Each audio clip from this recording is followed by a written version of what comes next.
Hello, my friends, and welcome back to Drop Balls and Big Calls.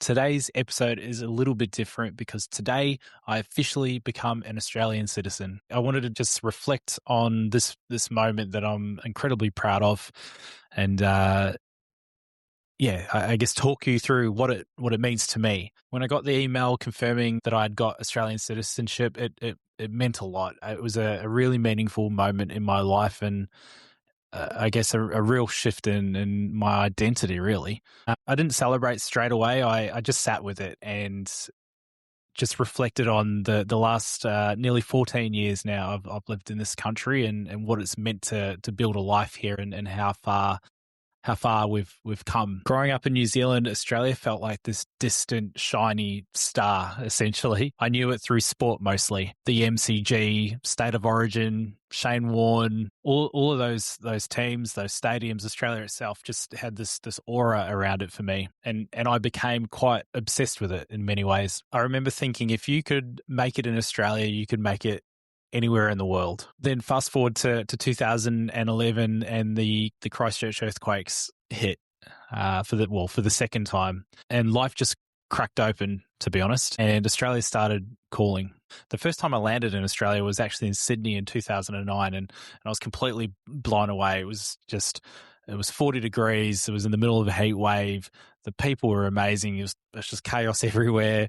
Bondi was packed to the rafters. It was just an amazing time. I came over with a band at the time and got to play a gig over here, and we stayed in Glebe, I remember, and I just fell in love with the place. It was so cool. And we spent 4 days here, and we loved every minute of it. But Melbourne was it. I came to Melbourne for the first time in January 2012, and it was for the Formula One Grand Prix, and just the culture, the music, the coffee, the atmosphere was incredible. It just felt like anything could happen if you were brave enough to have a crack. And so I moved 2 days after my 21st birthday. I moved here to Melbourne and haven't looked back since. There was no plan, no job, just dreams, a suitcase, and a family willing to support me. The first year was really tough. It did nearly break me. It was really difficult getting a job. There was rejection everywhere, essentially from jobs to bands to stage shows, you name it. I was rejected for it in those first few months. I did really question myself a lot in that time, and it got to the point where I was really wondering what I'd done. Had I made a mistake? Then slowly things started to all fall into place.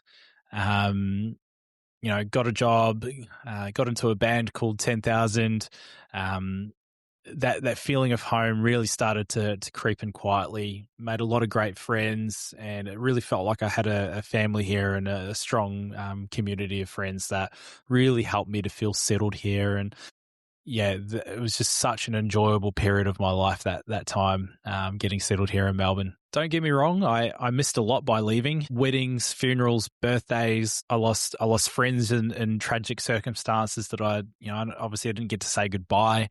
So those were really difficult times, but I gained a lot in that time as well. Certainly perspective, growth, a lot of resilience, and ultimately built a new life here. And that's when I really knew that Australia wasn't just where I lived anymore. It was home, and it was who I'd become. So fast forward to today, I have a beautiful fiance.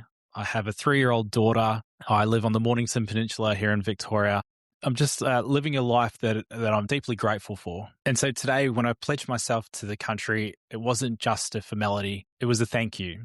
Thank you for the opportunities. Thank you for the wonderful people here. And thank you for this life. I'm proud to call myself Australian.